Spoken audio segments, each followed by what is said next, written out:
All right, so I think that's good for enterprise value over comps. I'm going to take a switch over here to discounted cash flow. And I think you guys can see this, so I'm going to just keep going. If you can't see the slides, just tell me. I think you can. Okay, what is a discounted cash flow? You probably learn in class, right? You'd rather receive $100 today than $100 tomorrow. If you were to receive $100 in a year, you'd have to discount it, right? Like 10% a really common discount rate. Like if you don't have one, just use 10%. Okay, but that's a little simple, right? It's obviously going to be a little more complicated. So, there's obviously some, like you get to an enterprise value and you can eventually get down to a share price, but how do I get this actual cash flow? Like, what is this? Well, specifically, it's the unlevered free cash flows we are discounting. What does that mean? Unlevered means without the impact of debt. So there's no interest in this at all, none. So we're going to start with EBIT before interest, and without deducting the interest, we're just going to apply the tax rate right away. And right there, you get after-tax earnings. Now, I'm going to add back the D&A because it's non-cash. I want to subtract CapEx because CapEx it's like, money that's going out for new equipment, new office.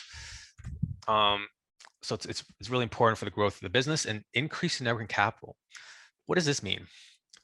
If I'm operating a shoe store, I'm going to have to buy shoes. Josh, I think we're still seeing the other slide deck. Oh, sorry. Okay.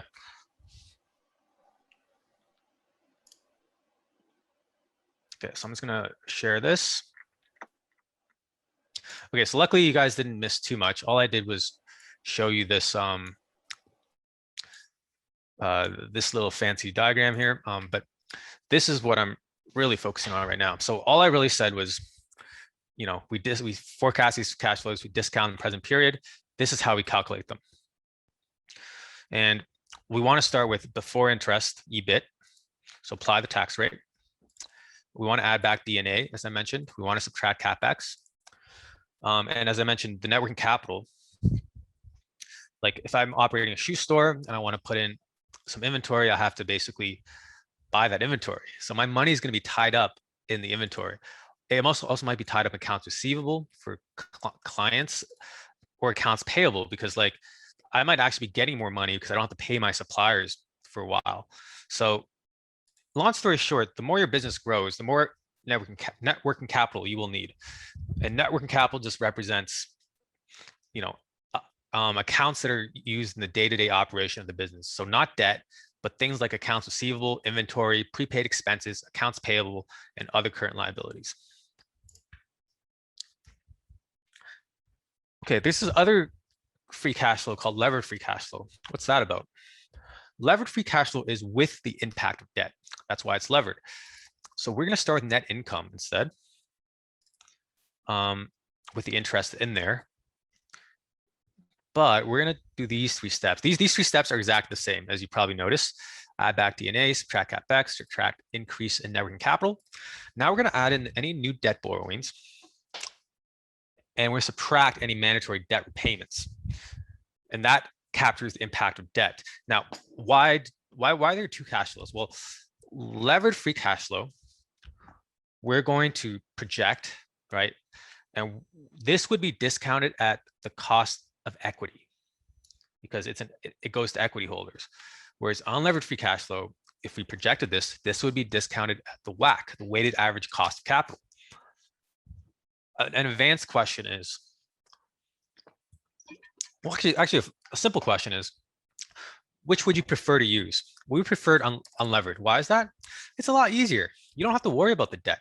Debt is actually probably the most complex part of the model. That's why, private equity people make the big bucks, so to speak, because it's actually very complicated.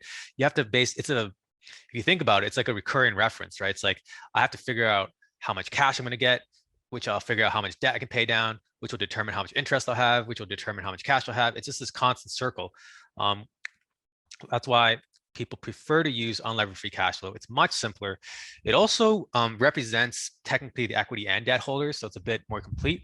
Now, when would you use a levered free cash flow for a DCF and discount it at the cost of equity?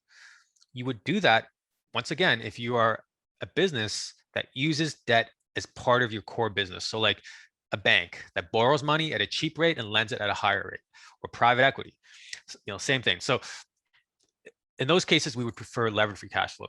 An advanced question is, if I were to do a DCF, a discounted cash flow with unlevered free cash flows, projected, discounting at WACC at the weighted average cost of capital, versus doing a DCF with levered free cash flow, discounting with the cost of equity, would I get the same value? Well, theoretically, maybe, but in reality, almost never. Why is that? I'm going to start talking about WACC in a second, but basically, when you use unlevered free cash flow, you have to figure out the WACC. And in order to figure out the WACC, you have to assume a constant capital structure. You basically have to say, for the rest of time, this company is going to be financed 50% by equity or whatever it is, and 50% by debt. Now, in reality, it's probably going to change every year. Like 1 year, there'll be more debt. 1 year, there'll be less debt. So that's why these numbers very rarely line up, because this one assumes a constant capital structure, and this one is constantly shifting. So there's just gonna be small differences in timing. Okay, so covered that a bit. Let's talk about WACC.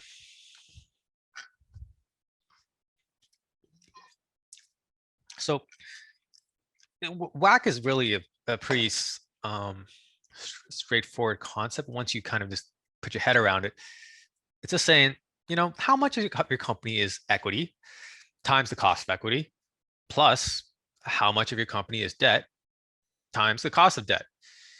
Now with the debt, we have to multiply 1 minus the tax rate, because interest is tax deductible.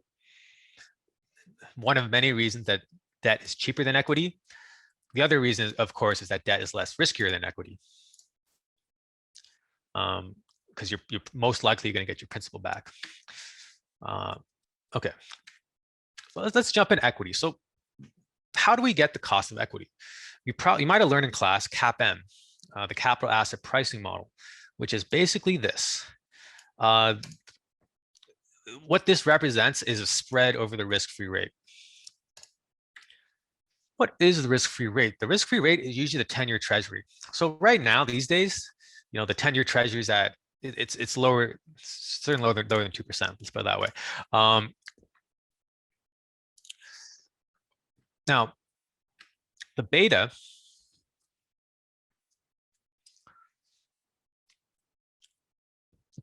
is basically, how does your stock react to changes in the market? So like if the market moves 10%, how much will your stock move? If it's 1-to-1, like your beta of 1, then it'll also go 10%. If it's a beta of 2, then maybe it'll move 20%. So it's basically like, it represents systematic risk. So in other words, like market risks, not the individual stock risk. What does this actually mean? What it actually means is if you regressed, if you put like stock market return, or sorry, if you compare like the individual stock return compared to the overall stock market return, well, the slope of that line is going to be the beta. So if that line is like really sharp, that means you're getting a lot of stock return for just a little bit increase in stock market return. So it'll be like a high beta.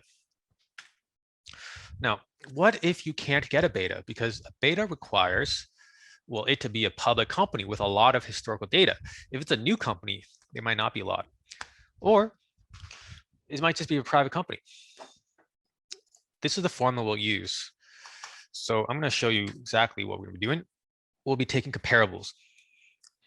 One easy answer to everything in finance is if you don't know the answer to something, look at the comparables.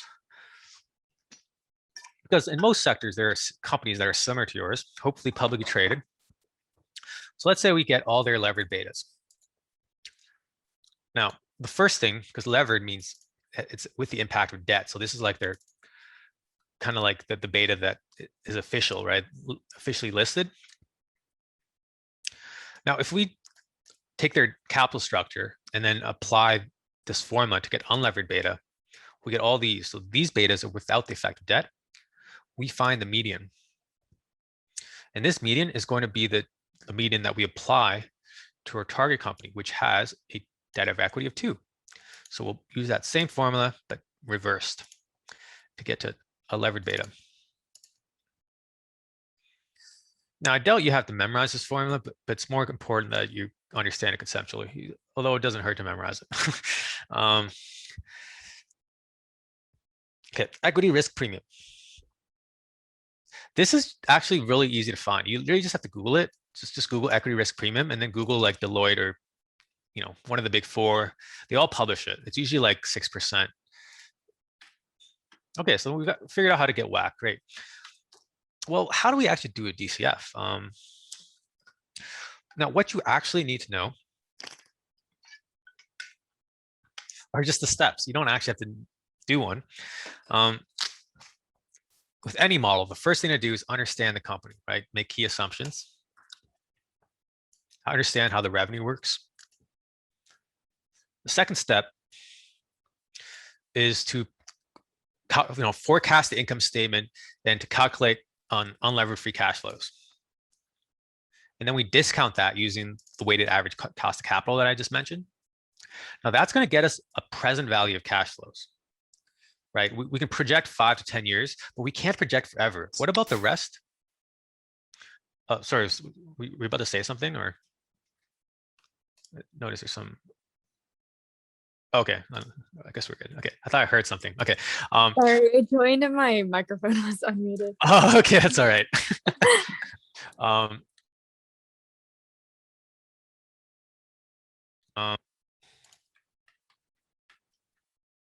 Terminal value is a pretty crucial concept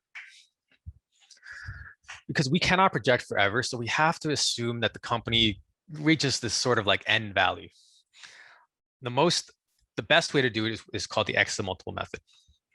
The exit multiple method is basically finding a median multiple, of mature companies in the space, because we're assuming after 5 to 10 years of projecting, it's going to be a mature company. So we'll take that mature EV over EBITDA multiple, apply it to the final year EBITDA, and bam, we get a terminal value. Okay, but what if we can't find comps because it's a very unique company? Then we'll use perpetuity growth rate. Key thing to note, it should not be higher than the GDP growth rate. Because if it was, in theory, this company would be bigger than the economy one day. So that would obviously not be right. And finally, we got to discount that to the present period. So like if we projected 10 years, we discount it by 10 years. Get to enterprise value. And then finally, we can